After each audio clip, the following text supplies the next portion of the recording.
Alias EVM DCM alias package star. ఈయన మాట్లాడే మాటలు మనం వింటే చెప్పేవి సనాతన నీతులు, చేసేవి దూరేవి డాష్ డాష్ డాష్కి కరెక్ట్గా యాప్ట్ అవుతుంది. ఎందుకంటే ఈయన మాట్లాడినటువంటి ఒక వీడియో మీకు వినిపిస్తా. ఒకే కులానికి ప్రయారిటీ ఇవ్వకూడదు. మా పార్టీలో కూడా, జనసేన పార్టీలో కూడా అందరూ ఉన్నారు, అన్ని కులాలు ఉన్నాయి.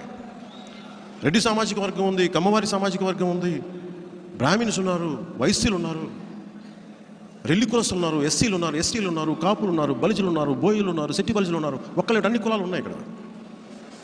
రజకులు, నాయి బ్రాహ్మణులు అందరూ ఉన్నారు. నూరు భాషలు, దూదేకులు, ముస్లిమ్స్. ఈ పార్టీ ఏ కులాన్ని ప్రత్యేకించి తగ్గించుతూ అందరినీ సమానంగా చూసుకునే పార్టీ ఇది. అందరినీ సమానంగా సాధికారత ఇచ్చే పార్టీ, అందరినీ సమానంగా సాధికారత ఇచ్చే పార్టీ. ఎస్, వెరీ గుడ్ మీరు మాట్లాడింది.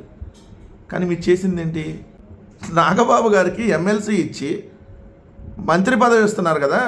మీకు ఎమ్మెల్యే సీట్లు మీరు ఏ పార్టీకి ఎక్కువ ఇచ్చారు?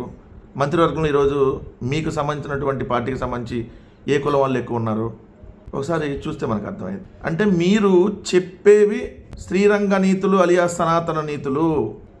2, ఈయన ఇంకా మోడీ గారిని ఉద్దేశించి ఒకటి మాట్లాడాడు, మీరు వీడియో వినొచ్చు. వారసత్వ రాజకీయాలకు మోడీ గారు ఎలా దూరంగా ఉన్నారో నేను కూడా సనాతన ఉపముగా అలానే దూరంగా ఉంటా అని. నాకు మోదీ గారంటే గౌరవం. ఎందుకంటే భారతదేశంలో ఉన్న వారసత్వపు రాజకీయాలని ఒకే ఎన్నికలు తీసి పక్కన పెట్టిన వ్యక్తి.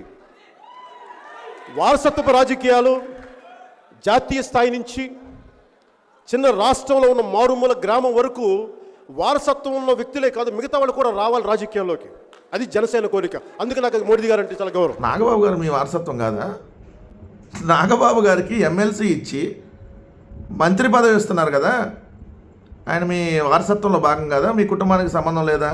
అంటే మీరు చెప్పేవి శ్రీరంగ నీతులు అలియా సనాతన నీతులు, దూరేవి చేసేవి Pavan Kalyan dash dash dash dash. ఇది కరెక్ట్గా మీకు యాప్ట్ అవుతుంది.